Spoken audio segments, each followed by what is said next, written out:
Greetings everyone, I'm Encore the Second, and in this video I will be going over every mob in the upcoming vote on October 16th during Minecraft Live, their pros and cons, and how you should approach making a choice this Saturday. Before I explain each of the options, I want to first talk about 3 guidelines for voting that I think everyone should follow to make the best choice this year. If you want to skip this segment, I will provide timestamps. The first rule is, use your own head. Many content creators will have their own choices and persuade their fan bases to vote for what they want to be in the game. Don't vote for a mob just because an influencer you like asked you to. If you do, you will not only betray yourself and your own agency, but the whole community and the game we all enjoy. The very point of the mob vote is to let the Minecraft community decide on what the best new addition for the game would be, and this is an important decision. Whatever gratification you might get for voting due to the influence of someone famous will be gone quick. But the change to Minecraft will be permanent. It's crucial to make the right choice.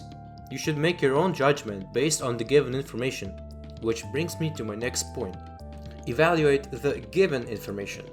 Vote for the mob as it's presented. Don't vote on the mob based on speculation. Last year, many voted for the glow squid in hopes of getting dyeable lamps, dynamic lighting, and other ideas, and none of those things ended up in the game. You should vote for the mob based on what it will offer to the game on its own, not based on what possible drops it might have, or what other hypothetical additional features it could bring. It's best to choose the new mob due to what it can do on its own, and you shouldn't assume that it will have something extra when that hasn't been confirmed by Mojang. Last but not least, think broadly. When deciding what mob to choose, you might rely purely on personal desires. If you're an adventurous player who likes UHC or half-hearted hardcore, you would probably be more interested in challenging mobs. If you're a peaceful player, you would likely find passive ones more appealing. If you're a builder, you might not even care about either of these possibilities. When voting this year, consider what the mob will bring to the game for the broader community, not just for yourself. How would it affect players with a playstyle different from yours? How would it feel for new players? Younger players? Players on a different platform? The choice should benefit the entire community, not benefit one group while hindering the experience for others. Though you shouldn't sacrifice your individual wants, you should be thinking about the whole community and those who could benefit from a mob that you might not have found interesting at first. Choose wisely. I hope these tips will help you make the right decision this weekend. Now let's go over every option and discuss their pros and cons. The first mob we were shown was the glare. Glares would show players areas that are dark enough to spawn hostile mobs and play an auditory cue. You would also be able to bring them around with you. That's pretty much everything we know about this mob. It hasn't been confirmed if they will be tameable or if they will be passive or neutral.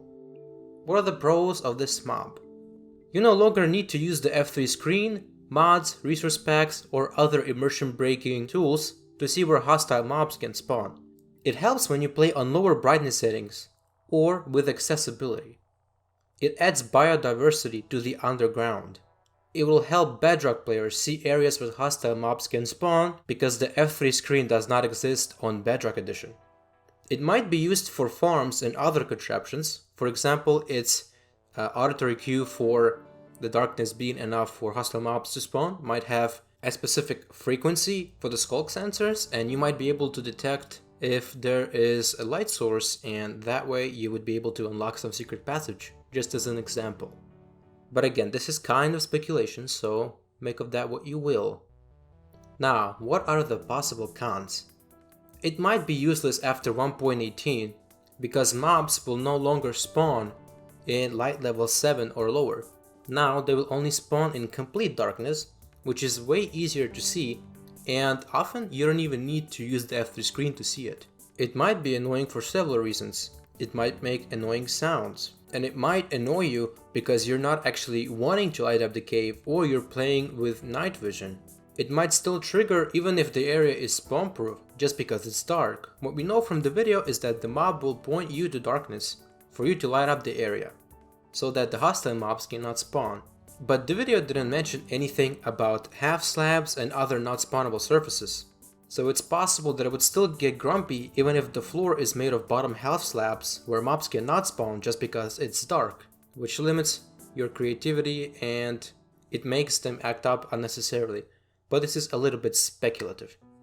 And the last con that I thought of is that it's less convenient So you can compare them kind of to the spyglass. I will represent a lot of players by saying that the spyglass is entirely rendered useless by Optifine. Optifine is just way more convenient than using the spyglass. It doesn't zoom in as far, and in my opinion the spyglass zooms in way too far. It's much easier to activate. You don't need it in your inventory, you don't need to hold it, you don't need to craft it, and you also can use it in spectator mode and in F5 modes. So clearly the Optifine zoom is superior in almost every single way to the spyglass. And the same might happen to the glare. For those who are already used to F3 or a mod or resource pack that helps you find spots where hostile mobs can spawn, this mob would just be completely useless, because you already have a better alternative that is more comfortable to you and is more useful. So even if features like the spyglass and the glare might be more immersive and interesting, these solutions that existed before have just worked better and now we're more used to them. And they are a bit more convenient as well. So those are the pros and cons of the glare. The mob that was revealed next was the Allay. Allays would find dropped items and bring them to a note block since they like music. Players could give them an item they want to pick up more of. We don't know if they would be neutral or passive, how they would treat items with different enchantments, or if the note blocks would need to be played in order to attract them. So what are the pros of this mob? It was confirmed that you can use hoppers to collect items that the Allay would drop, which means that it would be easy to automate their item collection. It would make item sorting much more accessible for the average player, so you wouldn't have to build very complicated and resource-heavy contraptions just to sort your chests. It would give note blocks a use outside of their niche functionalities. Currently, note blocks are mostly used either to create music or for some simple redstone mechanisms, but this would make them much more useful to the average player. It would be as useful in farms as it would be for temporary or simple tasks. For example, imagine yourself fighting off a raid and give it an emerald to collect from the fallen raiders. Imagine you mining in a cave and not being able to reach the items or just not wanting to go over and pick up the drops. Well, the Allay could help you with that. Or imagine yourself spilling water and the water would put out all the torches and break blocks, for example grass, and would make a lot of seeds fall, so you would have the Allay pick all of that up for you. So what are the possible cons for this mob? It might be oversimplifying item sorting and diminishing the necessary effort to create a powerful item sorting system. So after the addition of this mob, it would be way too easy to create a system that can easily sort all of your items automatically, which is a difficult task right now and therefore is very rewarding and more balanced. It might make item sorters laggy due to being an entity. You would see this mob being used a lot in sorting systems for items, and therefore due to it being an entity, and you know how entities are in Minecraft, they are pretty laggy, especially when there's a lot of them, it would create a lot of lag for item sorting systems. It might be too slow compared to existing item sorters. For example, you would have to spend a lot of time gathering every single item lying on the ground, and it would effectively be not very efficient at what it's supposed to do. And it might be too overpowered and end up making minecart hoppers useless. So those are the possibilities with the Allay mob. The mob that was presented last was the copper golem. Players would be able to create them and they would randomly press copper buttons, which would be added together with the mob if it won. The golems would oxidize over time and turn into statues. Players would be able to keep them alive with axes, however, just like with the copper blocks. And lightning would also work. What are the pros of this mob? It would make copper more useful and it would bring new copper buttons with it. It would be a great decoration as a statue. It could be used for contraptions and minigames, as it would randomly press specific copper buttons. And what are the possible cons of this mob? It would be annoying to have to interact with the waxing and scraping mechanics for this mob, having to constantly keep it alive. Don't even know if you can wax them yet. We only know that you can scrape their oxidization off with an axe. Since we don't have statues in Minecraft, it would also be out of place, because we don't have anything like what the copper golem would be promising to bring yet, and it would just not fit with the current style of Minecraft.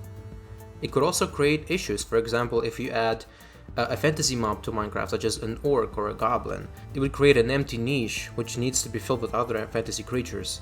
Or if you add a furniture, then you would have to add more furniture to the game, or with beverages, why wouldn't you add every beverage, etc.